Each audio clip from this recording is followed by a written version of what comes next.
Shelli Gardner co-founded Stampin Up, a direct sales paper crafting company in 1988 with the goal to connect people through card making. Almost 34 years later, Stampin Up has grown into a community of over 50,000 demonstrators around the world. Shelli continues to provide insight as board chair, and in 2016, her daughter, Sara Douglass, stepped into the role of CEO. Sara has led the company's growth with a focus on making a positive difference through creativity and connections. As CEO, Sara has implemented transformational initiatives and built on the legacy her mother created. Sara and Shelli, thank you for being with us today. How are you? Great. Doing well. Thanks for having us. Perfect. We are so excited to have you here. I don't know how much you know about My Tech High, but here we believe in personalized everything, specifically education. And we just love to hear about the different paths that people take. So what was it like for you guys coming out of high school or whatever it was? What kind of educational experience did you guys have? Do you want to go first or you want me to go I think first? you should go first, yes. So in this case, age before beauty. So for me, the 1 year of college that I had was primarily focused on being the best mom I could be, because that was all I ever wanted to be, was a stay-at-home mom. I wanted no career. My career was to be an incredible mother. So all of my classes were around education and balancing a checkbook and things like that, things that would make me be an awesome wife and mom. And so that's my formal education. And then of course, Sarah's my oldest. And so having a bunch of little kids around, because I did get married as soon as I could. Education wasn't my priority at the time. Getting married was, and education has come along the way. The school of hard knocks. Yeah, the formal education, I think I would have gotten married right out of high school if I could have. And so gratefully, my parents insisted that I go to college. And so that's never a bad thing. I think education, however you achieve it, whether it's reading a lot or going to university or just learning from a mentor, there's so many ways to be educated. So my education was being a mom and having little side hustles, if you will, because I needed a social outlet. And so that was my education, was working with other direct sales companies to get myself out of the house and earn a little extra money. So that's where my education came. I worked from a young age, probably 12 years old, on for family members for their businesses. We come from a very entrepreneurial family. And so I think that I did my dad's books in his business. I worked for my aunt in a clothing store and did sales. And so I've grown up always wanting a job. I mean, I wanted to buy clothes, and my parents weren't going to buy clothes for me. I was the oldest of 7. And so if I wanted something, I needed to earn money. And so I always had a job, always. I babysat from the time I was 8. Overnighters, even at 8 years old. I know you'd never do that in the world today. Wow. That's the way it was for me. So that's kind of my background in terms of education and schooling and experience with work, that sort of thing. Yeah, I really like that. I really like that. Just how different, it doesn't matter that you don't have to go to university to learn things. Absolutely not. Like, there are so many different ways to learn things, and I think that's incredible. Sara, what about you? Okay, so I actually followed a similar trajectory. I don't have any formal education in terms of university. I was actually homeschooled, so I can relate to maybe some of the audience from about the age of 12. So I did school. I wished there was a My Tech High. Yes. When I was growing up. And so I was a self-guided student. I was pretty ambitious from a young age. And so I got all of the resources and kind of did the self-taught or tutoring thing when I was growing up, and then took my GED to graduate high school. And then all of my other education has been experiential. So I feel like growing up in a business, growing up in an entrepreneurial environment, that works from a young age as well. Same in thing. The business. I think you learn a lot from those experiences. So most of my, or networking, right? Learning from others and just being really observant in the world around me. That was one thing that my mom told me from an early age, is like, meet as many people as you can, ask lots of questions. observe, learn, and expose yourself to lots of opportunities and areas of interest for you. And now for me, that was within the family business, right? Like all the different areas. I had an opportunity to work in like order fulfillment or on customer support or product and design or marketing or the financial aspect of things. And so that's how I got my experiential education, if you will. Gotcha. That is really, really valuable. That because it's sometimes you can't really teach those on-hand experiences in a classroom very well. So I think that's a really cool way. And the fact that you were homeschooled as well. Like everyone in my tech high is homeschooled at least to some degree. So I think that's really, really cool. And in terms of the family business, my dad is Matt Bowman. And so, I work here with him. So that's really fun as well.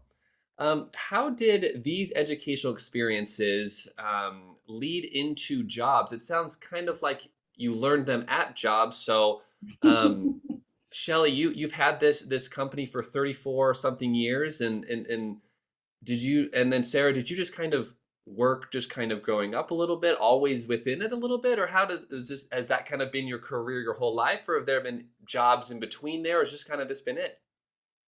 You want to answer first? Well, for me, as I mentioned a little earlier, Stampin' Up was born after I had 4 daughters, and my sister started the company with me and she had 2. And so we were stay-at-home moms starting a side gig that we thought would never grow to what it has grown today. In the living room, right? Yeah, like you're just in my living room. Awesome. So cool. And we had no idea how fast it would take off and what that would do for us. So as far as other businesses, I have in recent years started another business. My experience in the workforce has been primarily Stampin' Up, and as Sara mentioned earlier, the School of Hard Knocks, learning as you go. Something I told Sara early on in her career at Stampin' Up here as CEO, I did not network like I should have.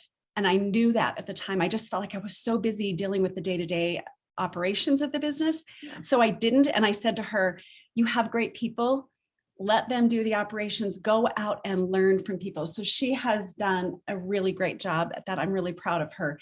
So for her to give that advice to all of you is too generational. I didn't do such a great job, and now she's doing an excellent job at asking lots of questions, making sure you reach out. It's uncomfortable to network, I think. Some people do it naturally. I don't do it so well. It's hard work to network and ask questions and listen and learn.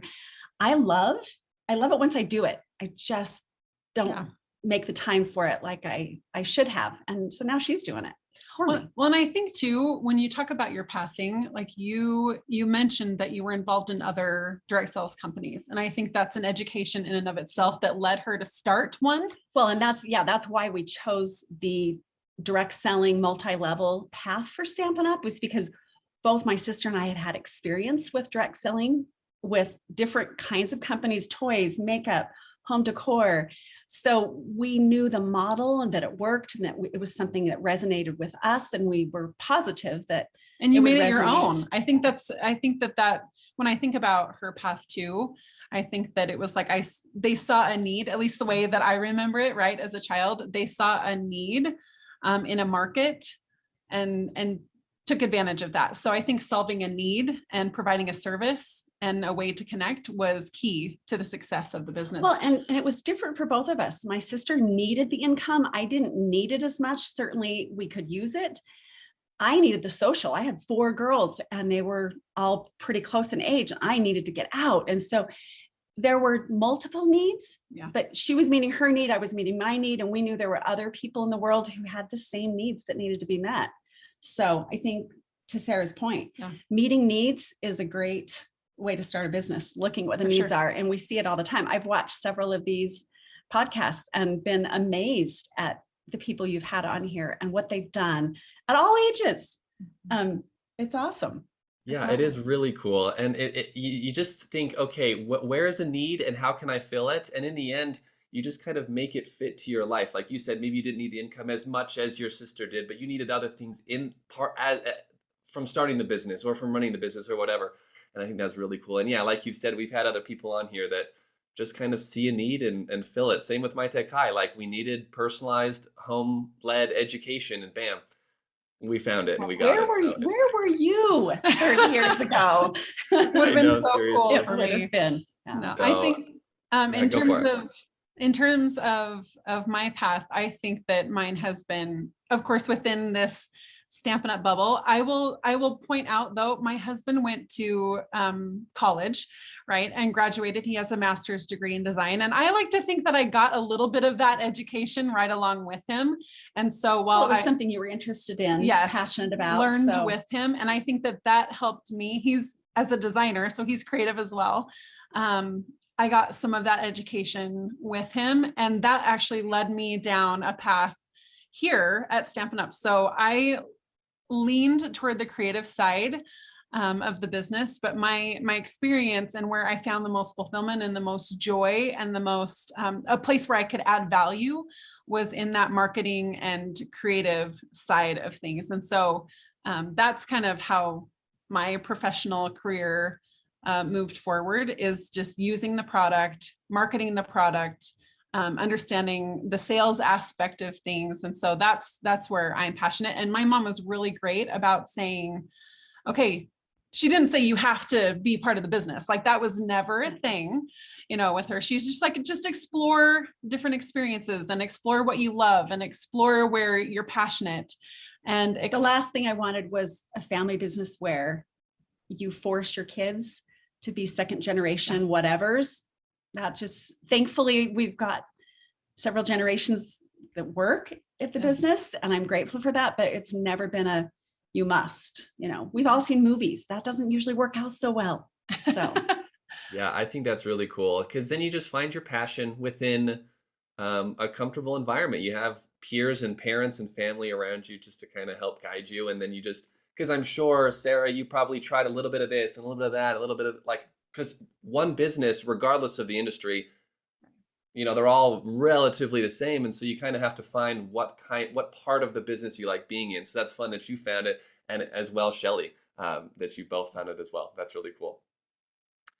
So I guess then I just want to kind of talk about what talked about there, and just as well as kind of what advice would you give to them to best figure out what they are passionate in? Because a lot of times I feel like students don't really know. I guess we'll just take the first one at the beginning. So kind of, what is it like to start a business, just in very basic and easy to understand terms? What do you think, Shelli?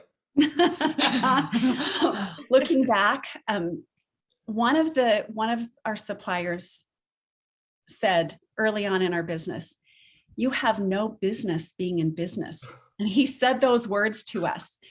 And he was right. We did not have business backgrounds. I told you my education was, how can I be the best mom? And so we didn't have the background. Having said that, though, I since bought his company. So a little bit of Wow, very revenge. nice. Sweet revenge. That's maybe not the right that sounds term. really negative. I think it was just a full circle moment. Yeah. It was one of those, what goes around comes around. But I feel like starting a business, and we talked about filling a need. If you've got the education and you have mentors that you can lean on, you're all the better for it, right? We did not have board members giving us advice and mentoring us until we were several years into the business. How I wish I had had them early on. So when you start a business, obviously it's good to have people involved in the business who are strong in areas where you're weak. Okay, I was more in the marketing and the sales and the creative side, and needed somebody who was more into the books and the numbers. And so gather the good people around you when you start a business, whether it's a parent or somebody that you've admired and is a mentor to you in another business. Surround yourself with good people. I think that's because you'll figure it out, right? Because we had no business starting a business, but we knew the basics. I mean, you needed to have legal covered, and you needed to have a sales tool, and then you needed to recruit people to sell, and you figure it out. It's not rocket science. And you learn on the way, and sometimes you nearly go bankrupt. We were actually being advised to take up bankruptcy several years into the business, and that was not going to happen. And you work your way out of it, but again, that's because you surround yourself with people who know more than you know. I think Yeah, that's, I really like that. Even bringing up the hard times, because a lot of times we see these big, rich people or companies and like, oh, it was so easy for them. They're making, it's passive income. People always say, but you forget like they're like 60 whatever years old, and or Elon Musk, whatever. He's not a young guy. Like people grind for their whole lives to really build up something, and there's a lot of hardship. So I really appreciate that you bring up that point that at a certain point it gets hard, but you can get through it. yeah. Sarah, what about you? I know you didn't necessarily start Stampin' Up from the ground up, but how have you maybe seen some of these principles, or how do you still apply some of these building a business currently as the CEO? I look at myself as an intrapreneur. I think we're still trying to innovate, and I'm still trying to build on the legacy that she started. And so I agree, surround yourself with people that are smarter than you. Part of that comes with a sense of humility, right? And vulnerability that I think is really important to be able to say, I don't know all the answers. I don't know. I need a team to help me do that. I think that's a benefit that I've learned over the years is I have a really great team, like a really exceptional team. And I feel like it's my job as a leader to channel their strengths and their abilities to make the whole better. Right. So, And she does a great job at that. She recognizes her weaknesses, if you will, and wants to be better at them. She doesn't settle for, well, so-and-so's got that. I did that a lot. But she doesn't do that. She wants to be up on whatever it is. And I love that about her. She's wanting to learn from her own team all the time and asking questions. But yet she gives them the autonomy to do their job and do their job well. Oh, thanks. Yeah, she's a great leader. It makes me proud. So I think you've got the humility part. I think that Mom just talked a little bit about the hungry part. I think you've got to be passionate about what you're doing, whatever that is. Know what your why is. What is the reason that you get up in the morning? What's the reason that you come to work? What's the reason that you started the business in the first place? Knowing your why will carry you through the difficult times. Because they will come. They will come. They will come. Yeah. So I think humble, hungry, and I think smart. I think just always learning, growing, surrounding yourself with people that are smarter than you are, asking questions. Most people really want to help. I've had an opportunity to associate how I met your dad, actually, was with a group, and the mentoring opportunities, like I'm so jazzed to sign up and say, yeah, I can totally help somebody that's new in business. Now, I may not know all of the right answers, but we can figure it out together, and I can help introduce them to other people that I've met. Yeah, I think most entrepreneurs, most business owners, most people in general are happy to help. You have to ask though, and that's the uncomfortable piece. I think I've learned over the last many years that to put myself in uncomfortable situations where I'm out of my comfort zone, I have to ask questions. I'm okay. It's okay to be vulnerable. It's okay to lean on others and to learn from others. I think that's key in any kind of area of growth, is to learn and to be uncomfortable in that growth. Like that's normal too. Coasting is never fun. We think it is because it's comfortable, but I think that in order to grow, you have to be uncomfortable and to be okay with it. Yeah, that is absolutely very, very true. I love that. One thing you pointed out was knowing your why.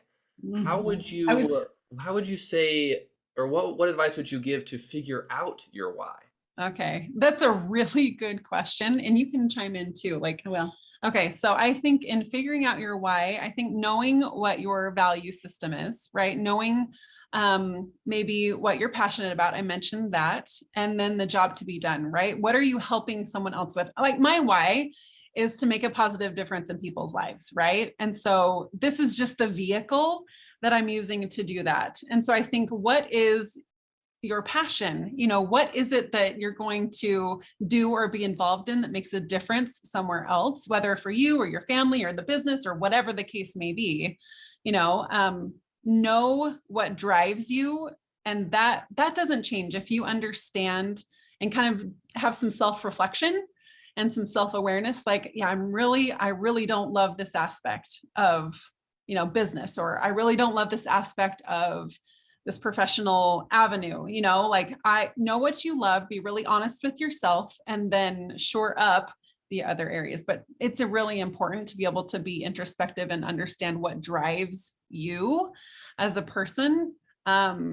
Maybe money is the thing. Money was never the thing for me. It was people. People were my thing. And so understand what it is that drives you, that will get you through the tough times when it's not working out. I don't know. What would you add to the it? apple doesn't fall far from the tree, because we are all about people. That's what we do at Stampin' Up. We're about relationships. We're about connections. And the vehicle is stamps, ink, and paper.